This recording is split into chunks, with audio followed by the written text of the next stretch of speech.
Et ce que M. le Président de la République veut, c'est que ce qu'on a vécu cette année au Sénégal ne se reproduise plus. Et pour cela, il faut se mobiliser, il faut mobiliser les ressources, il faut mobiliser les Sénégalais pour essayer de dégager des programmes qui vont nous permettre de pouvoir inverser ces tendances lourdes constatées. D'accord. Je rappelle à ceux qui nous suivent que ce conseil présidentiel doit se tenir avant le 20 septembre, comme dit dans le communiqué. D'accord. L'autre grande question abordée par le chef de l'État est relative à la Gambie. Est-ce qu'on a aujourd'hui des espoirs que le troisième Sénégalais qui est condamné ne sera pas exécuté? Je pense que le gouvernement est en train de tout faire qu'il ne soit pas exécuté. Vous savez que les relations qui existent entre le Sénégal et la Gambie auraient commandité que nous soyons au moins tenus informés de ce qui se préparait. Monsieur le Président de la République a auparavant envoyé en Gambie une mission. Alors que tout se tramait sans qu'on soit informé que les deux Sénégalais allaient être exécutés. Je pense que, ne serait-ce que sous ce rapport, maintenant il reste que les dispositions de la Convention de Vienne ont commandité à la Gambie de nous tenir informés pour que nous puissions prendre les dispositions nécessaires dans ce sens et faire en sorte que les Sénégalais puissent bénéficier de tous leurs droits. C'est la raison pour laquelle M. le Président de la République a déjà instruit toutes nos représentations insulaires pour que le travail d'assistance en direction des Sénégalais soit renforcé et que des initiatives soient prises. Le gouvernement est vraiment sur cette question et M. le Président de la République l'a précisé et décidé à faire en sorte qu'on ne puisse plus arriver à ça. On a décidé de saisir le Premier ministre pour que le Premier ministre puisse saisir les institutions habilitées au niveau de la CEDEAO, au niveau de l'UA, au niveau international, pour que bien sûr on puisse revenir à des relations normales qui respectent les conventions en vigueur entre les États. Et c'est ça qui nous permettra de pouvoir avancer. De toute façon, M. le Président de la République a clairement identifié la position du Sénégal sur cette question qui n'acceptera plus ce qui n'est pas acceptable. D'accord. Et parallèlement, est-ce qu'il n'est pas quelque part prévu d'envoyer une mission en Gambie pour en savoir davantage sur cette question? Monsieur le Président de la République est en train de travailler avec Monsieur le ministre des Affaires étrangères pour prendre les initiatives dans ce sens. Je pense que les initiatives seront prises dans ce sens, mais tout sera mis en œuvre pour que le troisième Sénégalais ne soit pas, certes, exécuté, mais surtout pour que aussi justice soit faite et qu'à l'avenir, on ne puisse plus vivre un certain nombre de situations pareilles. D'accord. Monsieur le ministre Mansour Sy, je vous remercie. Je rappelle donc que vous êtes le ministre du Travail et des Organisations professionnelles. Vous étiez sur ce plateau pour aborder avec nous le contenu du communiqué du Conseil des ministres en votre qualité d'intérimaire, donc on va dire de la position de porte-parole du gouvernement. Je vous remercie. Moi qui vous remercie. Les inondations et l'organisation des secours. Depuis quelque temps, les délégations ministérielles se suivent sur le terrain pour apporter soutien et réconfort aux sinistrés. Mariama Sarr est ainsi descendue sur le terrain avec des kits alimentaires et des enveloppes financières. Pape Bounachao. Face au désastre que vivent les sinistrés des inondations, le ministre de la Femme, de l'Enfance et de l'Entrepreneuriat féminin a jugé nécessaire de réagir. Et ce, à travers cette visite de proximité chez les populations touchées par le flux des eaux. Une situation qui a fortement renforcé la vulnérabilité des femmes. Nous sommes venus nous enquérir des difficultés que les femmes sont en train de vivre et nous allons porter le message auprès des autorités compétentes, des autorités concernées, c'est-à-dire qui ont en charge la gestion des inondations. Parce que vous voyez, comme vous le voyez à la case de foyer des femmes, des femmes qui sont dans l'entrepreneuriat ont eu des dommages. La boulangerie est gérée par des femmes. La boulangerie qu'on a visitée tout à l'heure, il y a des savonneries, des centres de teinture, des centres de couture. Tous ces centres-là sont endommagés par l'eau, donc elles ont perdu du matériel.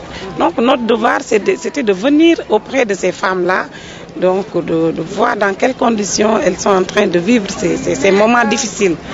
Maria Massar a visité plusieurs endroits inondés de la banlieue et partout où elle est passée, elle a fait montre de toute sa compassion avec les populations et entend transmettre leurs doléances aux autorités compétentes.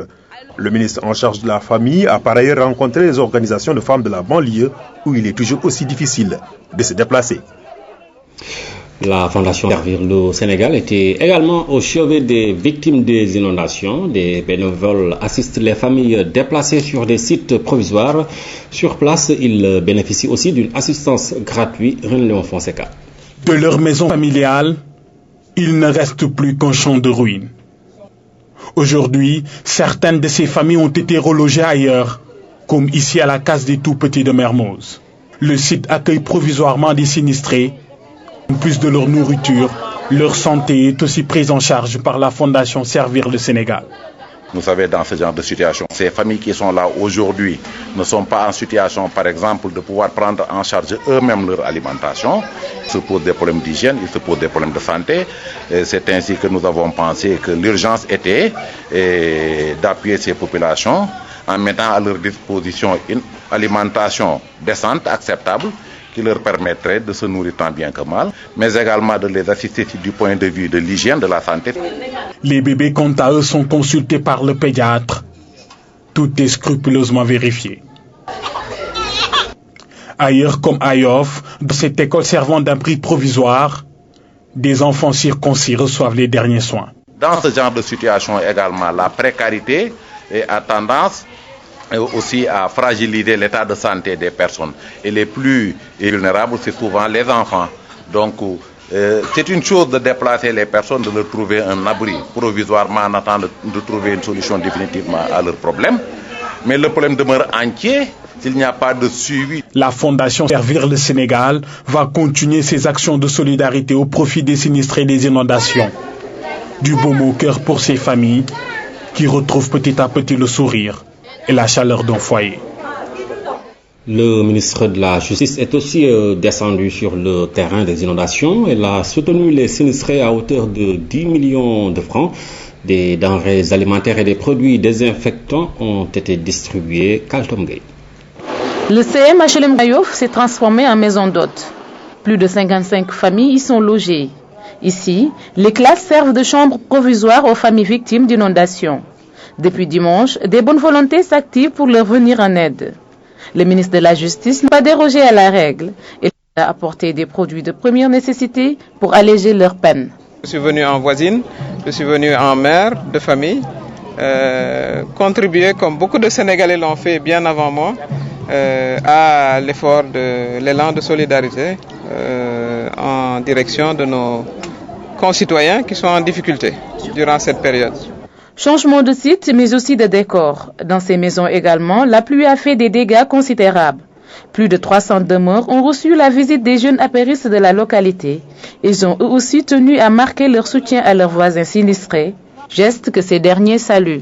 Depuis le début, il est venu avec toute son équipe et nous assister en amenant des pompes pour évacuer l'eau.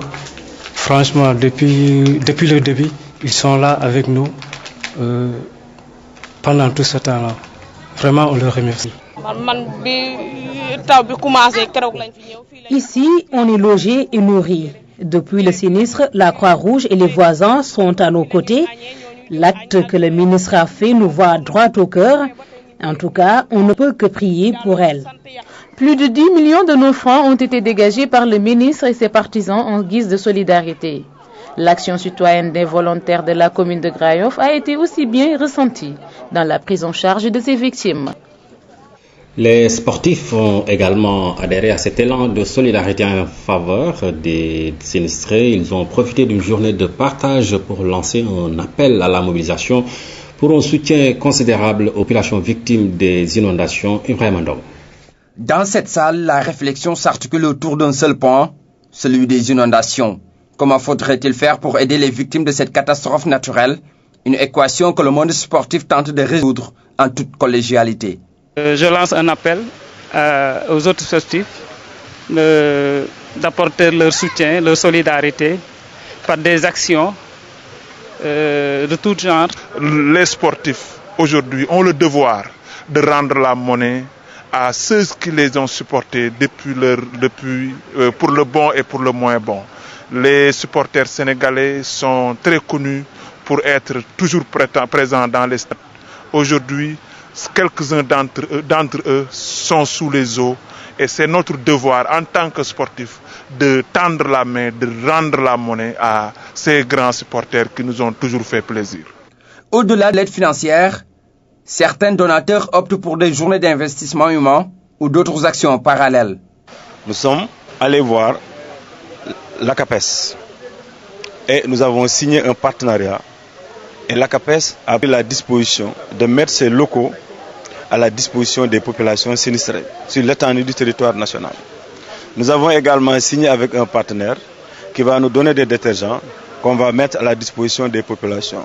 Plus maintenant, la mobilisation des ASC à l'intérieur des quartiers pour venir en appoint au plan Orsec. Les inondations, une situation qui ne laisse pas indifférents les Sénégalais, suffisant pour dire qu'à l'appel de la patrie, la présence de tout citoyen devient plus qu'une importance, une nécessité. Les transitaires ne sont pas en reste. Ces commissionnaires en douane ont offert 8 millions de francs remis à la direction de l'administration douanière Diana Badia. Une enveloppe de 8 millions de francs CFA, c'est la contribution des commissionnaires en douane, communément appelés transitaires aux sinistrés des inondations. Un don remis au directeur général de la douane. Nous nous sommes concertés entre amis et nous avons jugé nécessaire de faire une action très rapide et de transférer donc ce don par l'intermédiaire de l'administration douanière. Pourquoi? Parce que pour nous, notre premier partenaire dans l'État sénégalais, c'est l'administration douanière. L'administration de la douane s'est réjouie de la marque de confiance que ses bienfaiteurs lui ont témoigné. Elle a aussi salué leur élan de solidarité. Le choix de remettre la contribution à la direction générale des douanes que je retiens d'abord, parce qu'ils n'étaient pas obligés.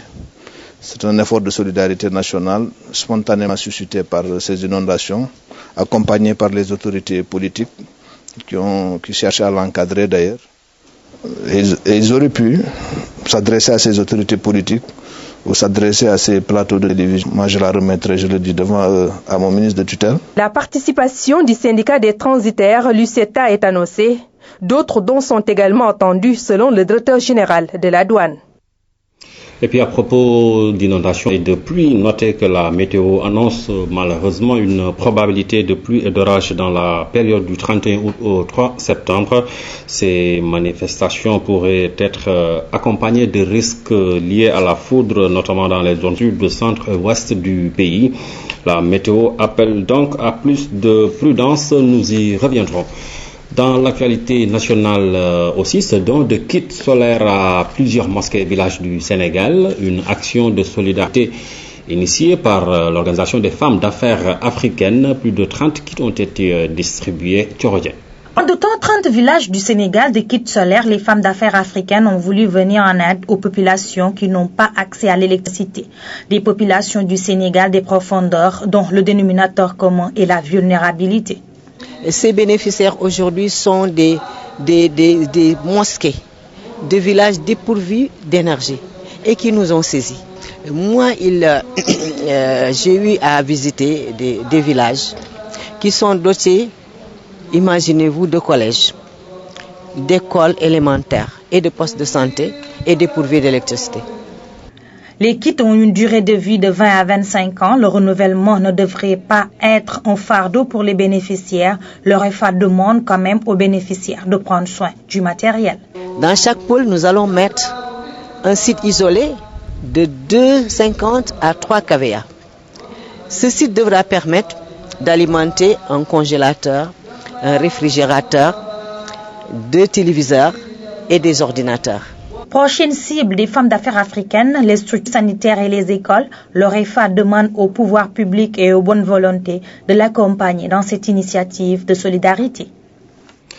À l'étranger, l'actualité reste dominée par les violences au Kenya.